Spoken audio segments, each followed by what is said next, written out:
Kaleidoskop Bawaslu 2021. Bawaslu sebagai lembaga pengawas pemilu yang terpercaya, terus melakukan inovasi dan mensinergikan seluruh potensi untuk mewujudkan pemilu yang demokratis dan berintegritas. Inilah rangkaian kinerja yang terangkum dalam Kaleidoskop Bawaslu tahun 2021. Membuka tahun 2021, program Bawaslu Peduli menggalang dana dan menyalurkan bantuan kemanusiaan kepada korban bencana alam banjir di Kabupaten Hulu Sungai Tengah Provinsi Kalimantan Selatan dan Kota Manado, Sulawesi Utara. Keluarga besar Bawaslu juga turut memberikan bantuan kepada korban gempa bumi di Sulawesi Barat.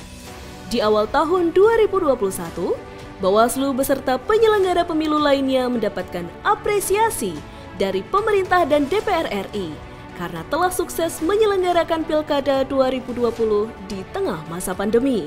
Di penghujung bulan Januari, jelang menghadapi proses sidang perselisihan hasil pemilihan kepala daerah tahun 2020 di Mahkamah Konstitusi, Bawaslu menggelar rapat koordinasi nasional, finalisasi pemberian keterangan tertulis. Mengawali bulan Februari, 22 Bawaslu daerah menyampaikan keterangan pengawasan dalam lanjutan sidang perselisihan hasil pemilihan untuk Pilkada 2020 ke Mahkamah Konstitusi. Pada waktu yang berbeda, Bawaslu mengeluarkan rekomendasi terkait Orien Patriot Riwu Kue yang terbukti memiliki kewarganegaraan Amerika Serikat, sehingga tidak memenuhi syarat sebagai calon Bupati Saburai Jua, Provinsi Nusa Tenggara Timur. Pada bulan Maret, Bawaslu sebagai Wakil Presiden Global Network on Electoral Justice Network atau GNEJ menyampaikan hasil evaluasi pengawasan pelaksanaan pemilihan serentak tahun 2020.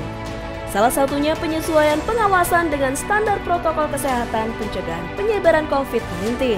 Kemudian, dalam rapat dengar pendapat dengan Komisi 2 DPR, Bawaslu memberikan catatan penting persiapan pelaksanaan pemilu 2024 terutama terkait penyediaan data pemilih. Dalam rangka memutus penyebaran virus dan mendukung program pemulihan ekonomi bangsa, Bawaslu menggelar pemberian vaksin COVID-19 bagi seluruh pegawai pada Selasa 23 Maret 2021. Sejumlah penghargaan didapatkan oleh Bawaslu. Pertama, Bawaslu menerima sertifikat penghargaan terintegrasi jaringan dokumentasi dan informasi hukum nasional. Penghargaan ini diberikan oleh Badan Pembinaan Hukum Nasional Kementerian Hukum dan HAM. Selanjutnya, untuk keempat kalinya, Bawaslu meraih penghargaan sebagai pemenang PR Indonesian Award 2021 dalam kategori Lembaga Negara Terpopuler di Media Cetak tahun 2020. 9 April 2020 bertepatan dengan ulang tahun Bawaslu yang ke-13 tahun. Bawaslu terus berupaya menghadirkan keadilan pemilu untuk demokrasi yang berintegritas. Penyelenggara pemilu, pimpinan DPR, DPD, MPR, MK, Panglima TNI, Kapolri, Jaksa Agung, serta pimpinan Bawaslu periode-periode sebelumnya mengucapkan selamat atas bertambahnya usia Bawaslu. Sebagai kado hari ulang tahun ke-13 Bawaslu, Sekretaris Jenderal Bawaslu melantik sekaligus mengambil sumpah 12 pejabat pimpinan tinggi pratama di lingkungan Kesekjenan Bawaslu. Pelantikan untuk kelengkapan pengisian struktur organisasi di Bawaslu dilakukan di kantor Bawaslu RI Jakarta, Kamis, 8 April 2021. Bawaslu RI juga menggelar rapat koordinasi secara daring dalam memastikan kesiapan jajaran Bawaslu daerah dan wilayah kerjanya melaksanakan pemungutan suara pemilihan gubernur, bupati, wali kota tahun 2020. Bawaslu RI ikut melaksanakan supervisi pengawasan PSU pemilihan kepala daerah di Teluk Wondama, Morowali Utara, Penukal Apap Lematang Ilir, Rokan Hulu, Mandailing Natal, Labuan Batu Selatan, Halmahera Utara, dan Banjarmasin. Bawaslu meninjau langsung beberapa tempat pemungutan suara TPS yang menemukan beberapa permasalahan seperti TPS kurang steril, belum adanya daftar pemilih tetap atau DPT, dan dugaan politik uang. Pada bulan Mei, program kaderisasi pengawas pemilu dan pendidikan pengawas pemilu diselenggarakan melalui Sekolah Kader Pengawasan Partisipatif SKPP. Antusiasme masyarakat sangat tinggi untuk mengikuti program ini di mana terdapat 22.567 pendaftar SKPP yang selanjutnya akan diseleksi. Pada bulan Mei yang sama, pemungutan suara ulang diadakan di Kabupaten Yalimo, Provinsi Papua, dan Provinsi Jambi. Bawaslu melakukan rapat tripartit bersama di Departemen of Foreign Affairs and Trade, serta IFES. Bawaslu menyampaikan persiapan pengawas pemilu serentak 2024, serta penguasaan pelibatan masyarakat melalui program kader pengawasan partisipatif. Bawaslu menghadiri rapat dengar pendapat Komisi 2 DPR RI bersama KPU, DKPP, dan Direktorat Jenderal Politik dan Pemerintahan Umum Kemendagri. Dalam rapat tersebut, Bawaslu memaparkan desain kelembagaan pemilu 2024, mulai dari kesiapan pengawasan, isu krusial pengawasan, tantangan pemilu 2024, dan kelembagaan pengawas pemilu Pilkada 2024. Bawaslu melaksanakan audiensi dan mengajak Kementerian Pemuda dan Olahraga serta Kementerian Agama untuk terlibat dan berpartisipasi dalam Sekolah Kader Pengawasan Partisipatif guna meningkatkan peran serta masyarakat dalam melakukan pengawasan partisipatif untuk pemilu dan pilkada. Bawaslu juga berkoordinasi dengan Menteri Hukum dan HAM terkait persiapan harmonisasi peraturan Bawaslu untuk pemilu dan pemilihan serentak tahun 2024. Pada bulan ini, Bawaslu juga melakukan penandatanganan nota kesepahaman dengan Badan Amil Zakat Nasional terkait koordinasi dan sinergi dalam pemilu dan pemilihan 2024. Di awal bulan Juni, Bawaslu ikut serta menjadi pemantau internasional dalam pemilihan federal paruh waktu Meksiko 2021.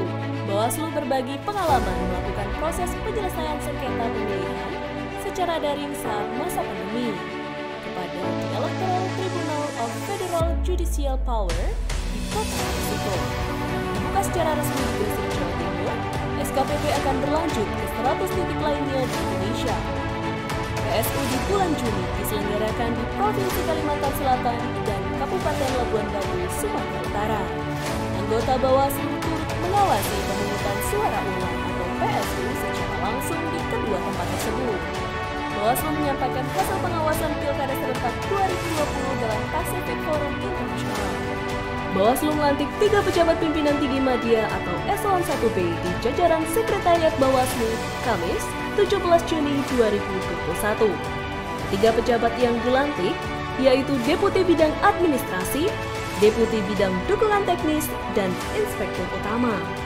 Bawaslu melakukan audiensi terhadap Ombudsman Republik Indonesia terkait hal-hal yang bisa disinergikan dalam persiapan menghadapi pemilu serentak tahun 2024. Bawaslu kembali meraih predikat opini wajar tanpa pengecualian dari Badan Pemeriksa Keuangan. Capaian WTP ini merupakan yang ke-6 kali berturut-turut. Di awal bulan Juli, Bawaslu menggelar doa bersama secara virtual untuk keselamatan bangsa melawan COVID-19.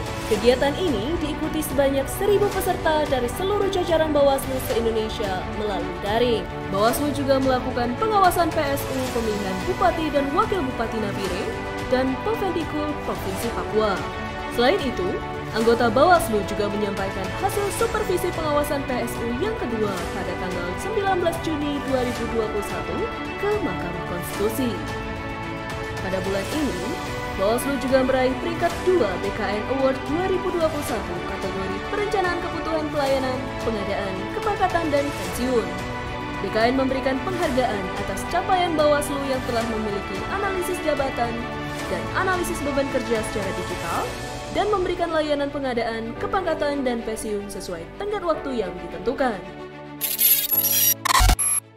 Dalam acara doa bersama dan refleksi kemerdekaan dari Bawaslu untuk Indonesia Senin 16 Juli 2021, Bawaslu mengajak refleksi untuk menumbuh kembangkan jiwa nasionalisme di tengah pandemi COVID-19. Bulan ini, Bawaslu melakukan penandatanganan nota kesepahaman dengan Badan Siber Sandi Negara atau BSSN tentang perlindungan informasi dan transaksi elektronik di lingkungan Bawaslu. Bawaslu juga meluncurkan IPPID yang terintegrasi oleh Pusat Data dan Informasi. Diharapkan, IPPID dapat bermanfaat dalam hal informasi terkait kerja-kerja pengawasan antara Bawaslu RI dan Bawaslu Provinsi agar mudah diakses oleh masyarakat. Di akhir bulan Agustus, Bawaslu meluncurkan buku kajian evaluatif penanganan pelanggaran Pilkada 2020. Pada hari ulang tahun Mahkamah Konstitusi yang ke-18, Mahkamah Konstitusi menganugerahi Bawaslu penghargaan Mitra Kerjasama Dalam Negeri Terbaik 3. Bawaslu menghadiri rapat dengar pendapat bersama Komisi 2 DPR RI, Kementerian Dalam Negeri, KPU, dan CKPP. Dalam kesempatan ini, Bawaslu menyampaikan 4 rekomendasi penataan pemilu dan pemilihan serentak 2024. Pertama, membenahi kendala regulasi atau payung hukum pemilu yang masih tumpang tindih, tidak jelas, dan multitafsir. Kedua, mendorong perbaikan manajemen penyelenggaraan teknis dan penyelenggaraan pengawas pemilu. Yang ketiga, mengoptimalkan koreksi administrasi terhadap akibat yang muncul dari tindakan pelanggaran pemilu.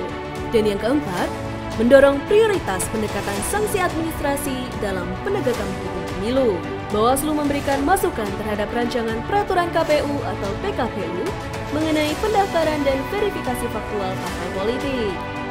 Kementerian Keuangan memberikan penghargaan kepada Bawaslu yang telah mendapatkan predikat wajar tanpa pengecualian atau WTP 5 kali berturut-turut sejak 2016 hingga 2020 dari PPK RI.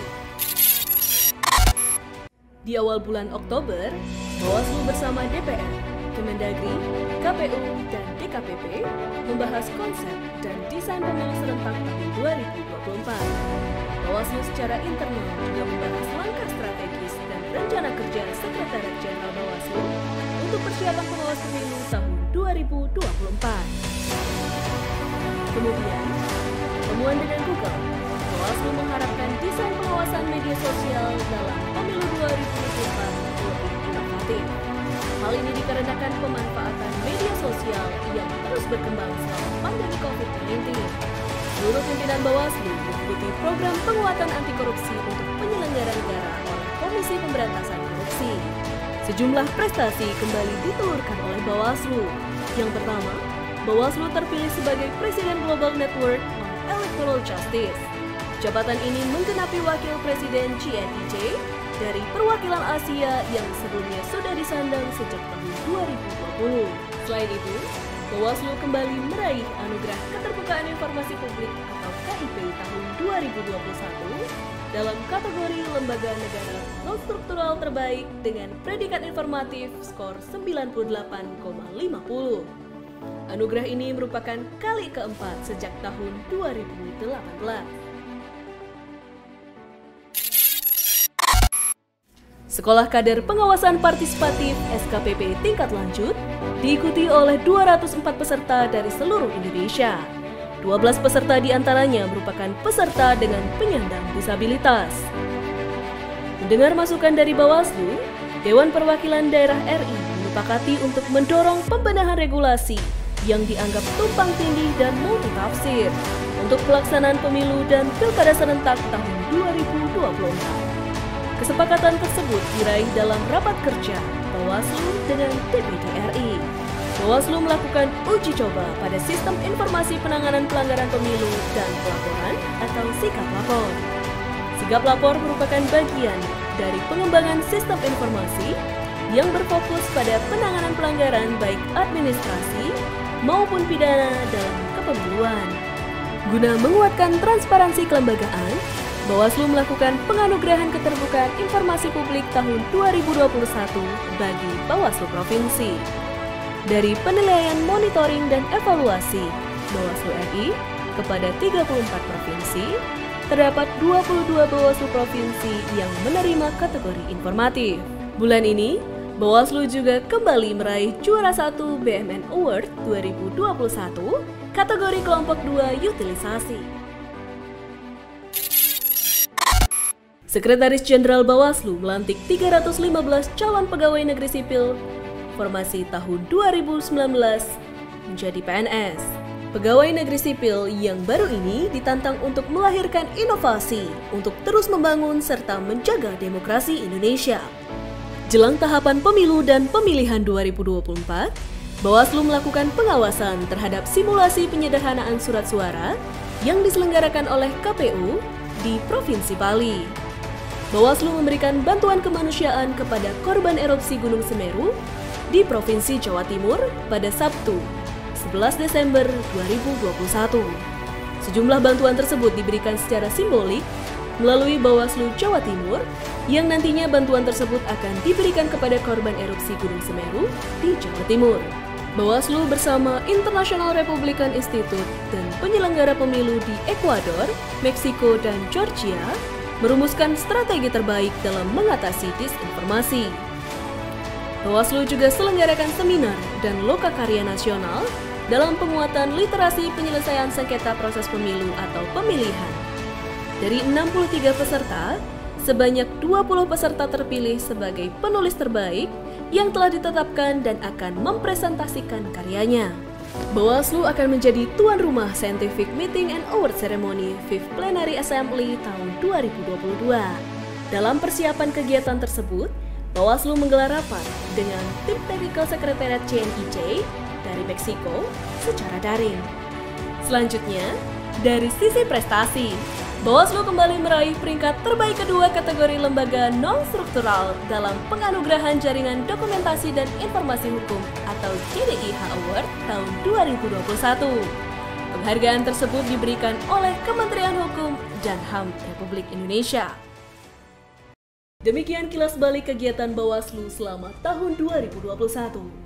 Bawaslu sebagai lembaga yang mewujudkan keadilan pemilu akan terus bertransformasi dan berinovasi untuk menjaga dan mengawasi pemilu demi memperkuat demokrasi Indonesia.